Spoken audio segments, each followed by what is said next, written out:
Premier réflexe, il faut qu'on quitte la zone, on sécurise là où il y a le conduit, on carte les gens. Et il faut appeler le 112. C'est déjà de mettre en sécurité l'environnement, déjà tout de suite en premier lieu pour pas qu'il y ait de suraccident. Et après, appeler les pompiers et après l'employeur.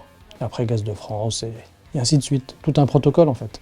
Première réflexion, déjà, j'ai arrêté les chantiers, les balayages autour des chantiers pour sécurité. Et après, tu appelles les GRDF, appelles la police, mon responsable, les directions DRH, mon sécurité de boîte, Michel Gola. De se mettre en sécurité, ça c'est de se retirer. Et derrière, de prévenir les collègues, d'appeler le chef de chantier ou l'exploitant pour après mettre les dispositions qu'il y aura besoin. En cas d'arrachage de gaz, on arrête tout.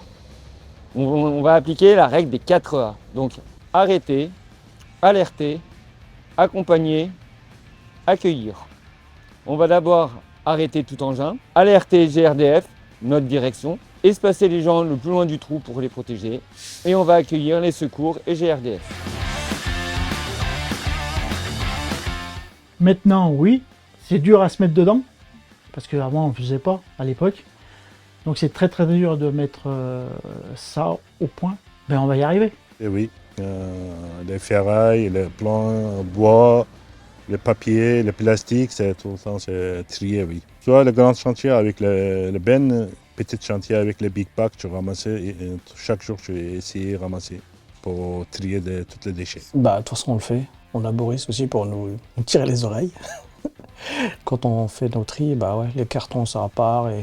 Par contre on a un problème au niveau des déchets avec les résines. Ça, on les met dans les DIB. Ça c'est pas, je pense que c'est pas cool. Oui, important. Donc soit on ramène nos déchets au dépôt où on a des bennes pour tout trier, soit alors on a une base vie où là on a des bennes, ferraille, bois et DIB. Pour moi, c'est priorité, ouais, c'est vrai. Il faut, surtout si on remplit, par exemple, on remplit un camion qu'on envoie aux décharges. Si on ne trie pas, on paye plus cher qu'un camion trié. Oui, c'est une priorité en chantier. C'est pas encore rentré dans les mœurs de tout le monde, mais on essaye au maximum, ne serait-ce que de mettre à disposition aux gars, ça facilite le tri.